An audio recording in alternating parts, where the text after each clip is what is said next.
I always thought the greatest thing that happened to me was being born a Rayburn. Bloodline is about the Rayburn family, which includes the father and mother who run a hotel/beach house business that's very successful, and their 4 grown adult children. Issues occur when their oldest son Danny comes home, and he causes problems due to his behavior and also due to their dark past. I heard about Bloodline through a friend who said it was a family drama about a regular American family. There's already so much content about families with more enticing taglines that I haven't seen yet, like Game of Thrones or Tyrant or even Master of None. Could a long-form show, close to an hour per episode, about another white American family and their problems really be that interesting? Yeah. There's a lot of drama, and it's pretty interesting even without swords and incest and dictators. 45 years ago this weekend, me and my Sally opened the doors to this place. This story unfolds a bit slowly, but I found it to be a very engrossing story, mainly due to the characters. The story is not that special, but the performances are special, especially because of Ben Mendelsohn, who plays their oldest son Danny, but I'll get more into that later. I'm going to give you a brief outline of the characters, and I'm not going to talk too much about the plot, because just knowing the personality of the characters involved, you can kind of guess and formulate the types of problems that might occur. We begin with Danny, the oldest son, who comes home for the 45th anniversary of their parents' beach house business, which has been very successful. Sometimes you know something's coming. I'd like to say a few words about my kids. Danny's the oldest. He's also the black sheep of the family, and he doesn't get along that well with the father, the patriarch, for reasons that we slowly uncover. The mom is full of nurture and happy to have him back regardless of their past. We have the second oldest of the family, John Rayburn, played by Kyle Chandler. He's a cop. He plays the typical responsible son who wants to do the right thing. And of course there's John, who decided to take care of the whole damn island. There's nothing you can do to stop. He also has the perspective that we as the audience can relate to the most. We have brother number 3, who's kind of a drunk and a bit short-tempered, but means well. There's Kevin, my youngest son. The voice in your head's telling you that something is gonna go terribly wrong. And finally, we have the youngest sister, who's a lawyer and also just wants everybody to get along. There's Meg, my sunshine. You don't sleep at night. This is how we're introduced to these characters, but the descriptions I've given for them aren't quite true as the show progresses, and this is what this show's about. Bloodline is about family relationships and how these characters change once they face a growing number of challenges facilitated by the arrival of their older brother Danny. Last but not least is my oldest, Danny. That's how I felt when my brother came home. Every time his name comes up, and just the presence of him makes people uneasy. This is due to a tragedy that involved Danny that happened in the past. That resulted in a domino effect of very unfortunate events that the family rather not talk or think about. And having Danny there reminds them of what happened. Danny is the older brother, so while the other siblings seem like they have it more together, he has a unique perspective and is able to poke and prod at the chinks in their armor from their childhood. In this series, we really dive deep into the characters and the unique relationships that they have with one another. You don't see a character behaving the same way with all the other characters. A character, let's call him Bob, might show a kind face to character B.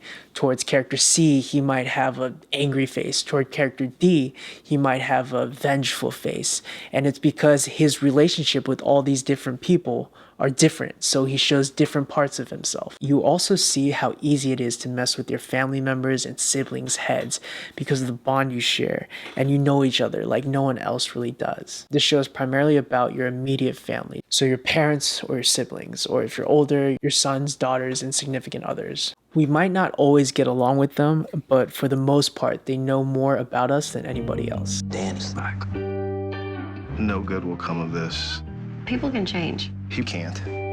They are there from day one, and as you grow up as a human being, they see our faults, all of our mistakes, all of our growing pains. Ironically, there comes a point when you age that you're not a kid anymore, and all of a sudden you might even feel like strangers in your own family, but the past is always there and you can't have another childhood. This series is about the scars of our past and how we get past or don't get past them. It really nails this theme in with the flashbacks that occur in every episode. Every episode begins with a scene from what's about to come in the future, and throughout the actual episode, we get glimpses of what transpired when they were kids. They are all pieces to the puzzle that don't really come together till the end. That was one of my problems with this series though. Each episode can't really stand alone. In this show, you are really just getting one piece of the puzzle per episode. This is definitely perfect for Netflix because if I had to wait till next week to find out what happens, I probably would have had to quit the show. The plot is also a bit simple and predictable. Again, you really are watching for the characters. I liked all of the characters a lot, but the one that really stood out was Danny, played by Ben Mendelsohn. I'm about to gush about Ben Mendelsohn, so feel free to skip ahead. If you don't want to watch a grown man talk about how much another grown man is so good at playing other grown men with issues. Ben Mendelsohn is phenomenal. The character he plays in Danny is so rich and complex. You have no idea what I have given into this place. So close, no matter how far. I don't know what you've been doing, but I'll find out. Danny has suffered so much, but he's lashing out in such messed up ways. Looking at his face is like reading a history book. You can tell how much he's had to go through just by his micro expressions or the lines in his face. More obvious and equally impressive is the way he moves and talks. He kind of slurs around as if he's always a little bit drunk or a little bit fucked up, and he just exudes, I have issues. Why are you always so suspicious of your brother?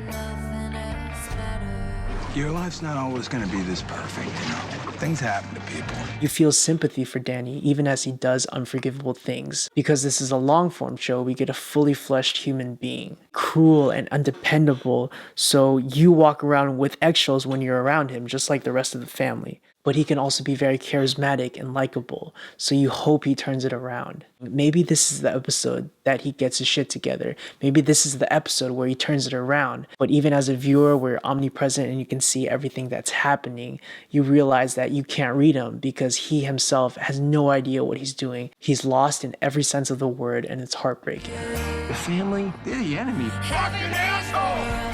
They hate you, man. They always will. Ben Mendelsohn is one of the best, if not the best, character actors working in our time. You definitely have to check him out in another movie I reviewed called Startup, where he plays a father in a father and son prison drama. He also recently starred in a movie called Mississippi Grind with Ryan Reynolds, so you should definitely check that out. I haven't even watched it, but Ben Mendelsohn plus Deadpool, I assume it's very, very good. Okay, so do I recommend this series? Yes. It's got great performances. Besides Danny, played by Ben Mendelsohn, Kyle Chandler is very good, Linda Cardellini is very good, and everybody is just very well cast. The plot is a bit simple, and it can get pretty slow, but I was engrossed and I did want to finish it because I was interested in what happened to these characters. I give Bloodline a solid B+.